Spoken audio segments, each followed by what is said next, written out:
Again, I'm just going to charge you that God doesn't need your cute prayers. God doesn't need you to come to Him in place of prayers and be, no. He needs you to really tell Him how you're doing, how you're feeling.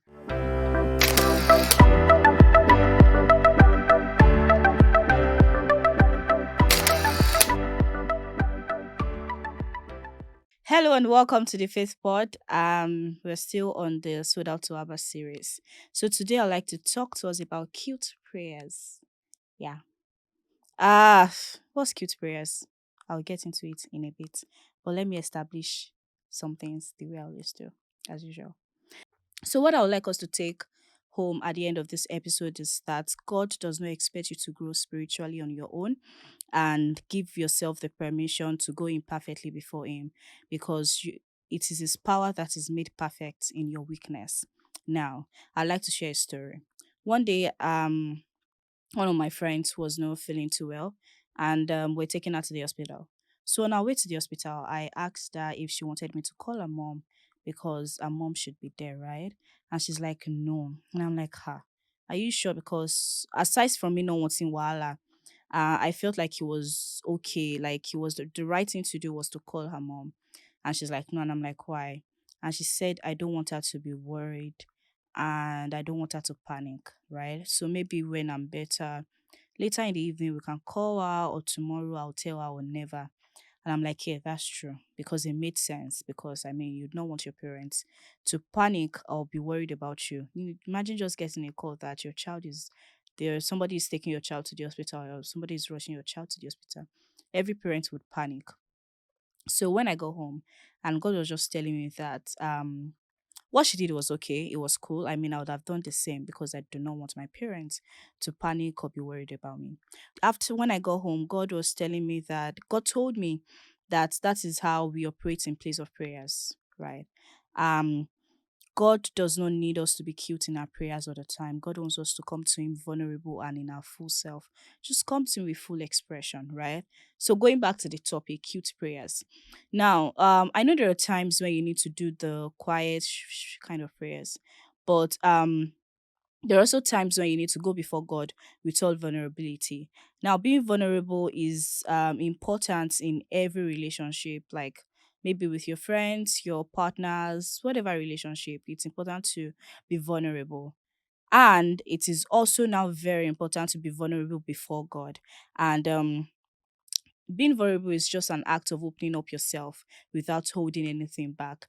And I realized that the reason why some of us do not like to be vulnerable to other people is because we fear being criticized or being judged and all of that. So we hold back from being vulnerable before people. Why then do we still hold back from being vulnerable before God? And recently, I remember that I'm trying to provide an answer to my question. So recently, I got out of a talking stage. Then I sent a message to my friends. Now, if you know me, you know that I carry my friends on my head, and in return, they know everything about me. I'm always vulnerable with these guys.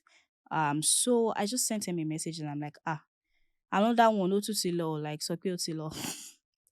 Then I'm like, but I do not want to talk about it. And it wasn't that I didn't want to share the details of how the talking stage ended. However, I realized that, see, I'm always the one that has issues. Like, what's wrong with me? So I wanted to hold back a bit from being vulnerable in that moment and in that sense. Even though I know that someday I'll still tell them about it. But at that moment, I'm like, you know what? I think I want to keep this one and I want to go through this journey by myself. But this was what I did. After sending them a message, I went to my notes. I have a journal called Letters to God. So I wrote in my journal, I just started to write to God, like, God, what happened? Eh? Another one. As the queen of talking stage that I am. So I was like, another one, I was just talking to God. I was just really being vulnerable for God. And I even left the notepad and I started to do like a physical, daughter to father conversation. Like, come, let's talk. Waiting they happen. So I started to talk to God about it and I fully expressed myself. So I'm just trying to say that even there are times when you cannot express yourself and be vulnerable to your friends or to people around you or to your parents. But God is not like that. I mean, God is that one person that you can count on at any time. So if you're feeling like, okay, maybe if I tell my friends, they will judge me, they'll criticize me, God is not going to judge or criticize you. God is caring and accepting. He said in First Peter 5:7 that cast all your anxiety on me, I will care for you. And it's not even only anxiety, it means your burden, it means anything about you, just cast everything, all your worries, cast them on him because he cares for you. And also, I said God is accepting, right? Romans 15, verse 7 says that accept one another just as Christ accepted you in order to bring praise to God. So imagine if Christ has given us this sort of assurance that, see, I accept you. I'm for you, I'm with you. So why are we not exploring the full potential of the relationship we have with God? Um, and also, whatever you tell God is really between you and God. So he doesn't want you to come. You know how maybe you're in a bad place and somebody is asking you, how are you? And you're saying fine, just to hide it, just to hide what is wrong with you. You do not have to do that with God because God is all knowing. God already knows that something is wrong with you. So when you go to him in place of prayers, don't give him cute prayers. He doesn't want that from you. Just be fully expressive, express yourself, come full, come the way you are, and express yourself to him. If you're sad, talk to him and say, God, I feel very sad right now. So and so is happening to me. Why is it happening to me? God has given us that access to him that can really make us tell him anything and every. He's our best friend. Come on. So relating the part that is between you and God to something I see in movies, and I know that some doctrines in the religious space practice as well. So there is something I see in movies. I know they do it here as well, but I don't want to be too direct. Where they have like a priest or apostle or reverend father, sorry, in the other side of the wall, and you're on the side of the wall and you're just, confessing all the things you must have done to the priest, and it's just there listening to you, not to judge you. But I don't know why they do it, right? But I don't know why they do that, but I know that they don't do that because they want the apostles, sorry, the reverend fathers to judge, right? So, and you're talking to the apostle, and I keep saying apostle, reverend father, you're talking to the reverend father. And many times when I see that, I just ask myself that, do people really do this thing? Like they just go to church, their reverend father is on the other side of the wall and you're confessing. And for people who can't do that, right? This is even for a particular doctrine. But for other people, you have God to talk to. Like whatever you tell God now is between you and God. He's not going to call other people and say, hey, come look. He's not going to do that. Whatever you talk to God about is between you and God. So you have to, so that is telling you how far you can go when it comes to being vulnerable with God. And also, God is all knowing. That is another thing we have to like keep in mind, that God is all knowing. He knows the end from the beginning. So while we are afraid to be completely open, honest, and vulnerable with him, he knows everything about us. It's the book of First John 3 verse 20 says that, for God is greater than our hearts and he knows everything. So he has seen the end from the beginning. He's just waiting for you to come and open up to him. He's just waiting for you to come and confess. Maybe not even confess, but just to tell him how you feel, how you're doing, and everything like that. So being vulnerable with God will also strengthen your relationship with God.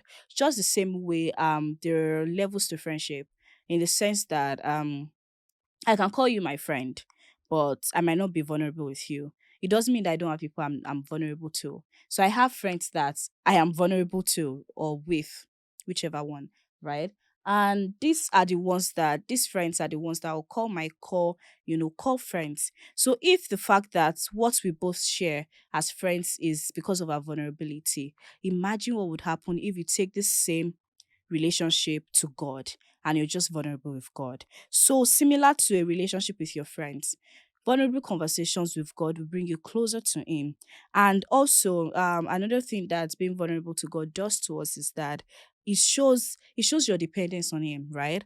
It is also an acknowledgement that God is the one and only true God. So, again, I'm just going to charge you that God doesn't need your cute prayers. God doesn't need you to come to Him in place of prayers and be no.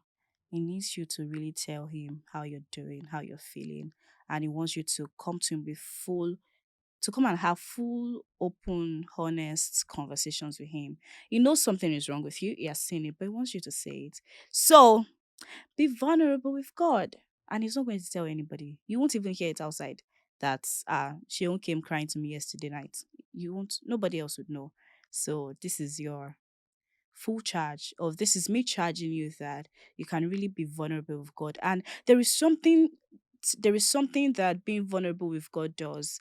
I don't know if anyone has tried it, but when you're in a very dark place, you're crying, you're wailing, and you just go to God to pour your heart to Him, it always feels like this weight has been lifted. It always feels like, hmm, something just happened. Like it's always like a switch. Like you had maybe before the conversation, your heart was really heavy, and after the conversation, you just feel light. Just go to bed and sleep. So I want to charge you with that going forward. Please try to always be vulnerable with God when it's needed, and do not hide away from God. He's the all-knowing God, and He loves you so much. And He says that He knows the thought He has towards you, the thought of good and not of evil, to give you an expected end. So everything will work out for you at the end of the day. Just be vulnerable and be open with God. Thank you so much for watching this episode. I hope that it has blessed you, and I hope that there'll be some improvement and change in your walk with God and your relationship with God. And I hope that, after seeing this episode, you'll be inspired to really see God as that person you can talk to at any point of your life. Thank you so much for watching. I'll see you on the next episode. Please like, subscribe, share my videos. Thank you. Bye to this.